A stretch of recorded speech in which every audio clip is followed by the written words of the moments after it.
Ya sabes qué es lo que quieres, pero no sabes por dónde comenzar. Consideras que en la música, por ejemplo, necesitas un nuevo software, necesitas unas nuevas herramientas, unos nuevos equipos. ¿Y cuál sería el camino adecuado antes de hacer una inversión de pronto innecesaria o una pérdida de tiempo? Aquí te lo voy a contar. Soy Luis Carlos Moreno, esto es Aula Musical. Te voy a contar qué es lo necesario para ser personas verdaderamente tecnológicas. Esto es tanto de utilidad para si te dedicas a la música o si tienes hijos o si eres una persona que se dedica a cualquiera de las otras disciplinas.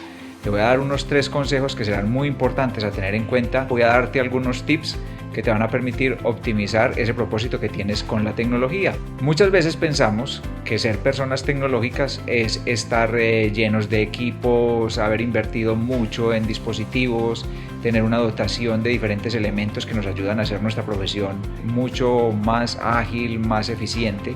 Pero las herramientas por sí solas no son las que nos convierten en personas tecnológicas.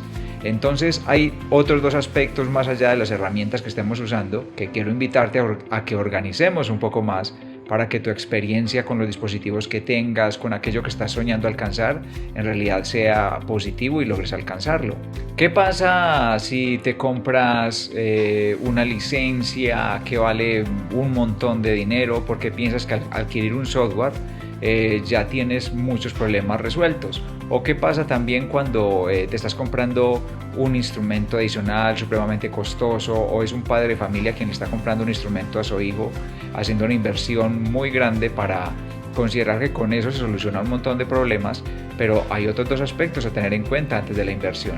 En la música, por ejemplo, se piensa en que lo ideal es tener los super parlantes, unos monitores de retorno para tener un chequeo del tipo de audio que estamos obteniendo, invertir en un nuevo procesador, una nueva memoria, un nuevo dispositivo, una nueva computadora, en micrófonos también. Y hay otros aspectos mucho más importantes que debemos resolver, porque muchas veces tenemos ya las herramientas, pero luego no tenemos claro cómo sacarles el máximo provecho. Ahí es donde entra la pregunta: ¿qué me habrá hecho falta conocer antes? ¿Qué me habrá hecho falta adelantar antes en conocimiento, en información? ¿Con quién me habrá hecho falta relacionarme? Lo primero que tenemos que resolver, obviamente, qué es aquello que deseas realizar, cuáles son tus habilidades o las fortalezas. Algunas son heredadas del entorno en el que hemos crecido, en el que nos hemos desempeñado, otras las hemos adquirido a partir de mucho esfuerzo y dedicación. Y luego de tener claro esto, pues vamos a fijarnos un propósito, que es algo que deseamos alcanzar. Ponernos una meta medible, tanto en cantidad como en tiempo específicamente. Y por ejemplo, si nos ponemos una meta para que dentro de un mes logremos algo, entonces ya te diré los pasos que debemos tener en cuenta. Lo primero es fijar un cronograma. Si te pones una meta de algo que quieres lograr de acá hasta dentro de un mes, entonces tienes que poner un calendario semanal y también un calendario diario. ¿Cuánto le quieres dedicar a esas actividades que te van a conducir a lograr ese objetivo? Eso ya lo habíamos contado en otro video que quiero que lo mires por acá, te dejo el enlace para que lo revises. Entonces, en primer lugar, definamos ese objetivo de lo que queremos lograr dentro de un mes. A ese objetivo mínimo le debemos asignar unas 3 actividades. Esas 3 actividades deben ser medibles y a esas 3 actividades les asignamos un cronograma de cuánto le vamos a dedicar a cada una diario, y nos vamos haciendo un seguimiento si en la primera semana nos fue bien en cada una de ellas. Ahora, el valor agregado que te quiero compartir en este video es una opción de cómo elegir bien esas 3 actividades. Muchas veces las personas, por ejemplo, cuando tienen un propósito, no sé, digamos por ejemplo, grabar un disco, entonces en la música es para muchas personas ese el ideal principal. Pero no nos hemos preguntado qué mensaje queremos enfocar, qué imagen queremos proyectar, cuál es esa identidad que queremos desarrollar. Y ese tipo de respuestas no nos las resuelve un software. Ese tipo de respuestas se resuelve organizando primero nuestras ideas, organizando primero ese proyecto personal de qué es lo que queremos lograr. Y cuando tenemos esa claridad primero, entonces luego sí vendrá esa necesidad de emprender unas actividades encaminadas a tener que pagar en un estudio de grabación o tenerse que comprar un micrófono. A eso vamos entonces, a armar 3 actividades que en equipo sí aporten a que ese objetivo sea lo que tú esperabas en ese proyecto que te propusiste. Así como en un acorde perfecto, como se le dice en la música al acorde que tiene 3 sonidos, vamos a proponer que el objetivo también tenga 3 actividades. Hoy quiero compartirte que al menos una de esas actividades esté relacionada con esa vocación personal, con eso que tú disfrutas, con eso que tú sueñas, con eso que te alimenta la autoestima, la confianza en ti mismo o en ti misma, y otra que te conecte con otras personas, que te conecte o con un profesor o que te conecte o con un compañero o compañera que está exactamente con ese mismo objetivo, o vincularte a un grupo social en donde se está dialogando ese tipo de temáticas de lo que quieres lograr, para que estés recibiendo continuamente en el transcurso de la semana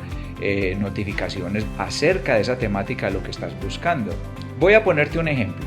Si alguien quiere mejorar en su instrumento musical, ya sea porque está tocando algo o porque a través del canto, que también es un instrumento, y quiere ponerse una meta lograble dentro de un mes, entonces propongo que un objetivo de ellos vaya con relacionarse con alguien o con alguien más que le sirva de referente, artistas que le motivan en el estilo que quiere lograr, en la técnica que quiere alcanzar, también amigos cercanos que están en ese mismo proceso de aprendizaje, otra actividad que tenga relación con el desarrollo de la técnica del instrumento y otra actividad que tenga que ver con la dosificación del repertorio. En realidad mezclemos esos 3 componentes para lograr un objetivo integral como instrumentistas. Entonces ahí te dejo las 3 claves. Eliges un objetivo, defines un tiempo, un cronograma, y que esas 3 actividades incluyan algo que te hace sentir bien, algo que aporta a tu autoestima, algo que te da bienestar y te permite que lo vayas disfrutando, algo relacionado con la herramienta que deseas utilizar, ya sea aprenderla primero, y lo otro es relacionarte con otras personas. También muy importante, dedícale tiempo a redactar aquello que quieres lograr. Primero, elige una de las actividades que tenga que ver con relacionarte con otras personas, ya sea directamente o referentes o profesores o colegas que están en el mismo proceso de aprendizaje. Otra, revisar qué hace falta a esas actividades para que te aporte bienestar. ¿Cómo te imaginas dentro de un mes que logras sentirte mejor contigo misma o contigo mismo? Y eliges una actividad que le aporte a eso. Y la otra actividad obviamente tiene que ver con tener mucho más dominio de la herramienta, mucho más desempeño cerca de la herramienta. Estas 3 actividades las englobas con el hábito de estar escribiendo constantemente, evaluando, visualizando qué identidad quieres desarrollar como artista. En la música no basta solamente con ser excelentes intérpretes, en realidad es un equilibrio de un montón de cosas. La identidad que quieres lograr, las herramientas que puedas tener al alcance, pero sobre todo la claridad de tu propósito. Espero que te haya gustado y te haya parecido productivo este video. Te invito a que le des clic a la campanita para que recibas más información en próximas publicaciones. Mi nombre es Luis Carlos Moreno, este canal es Aula Musical.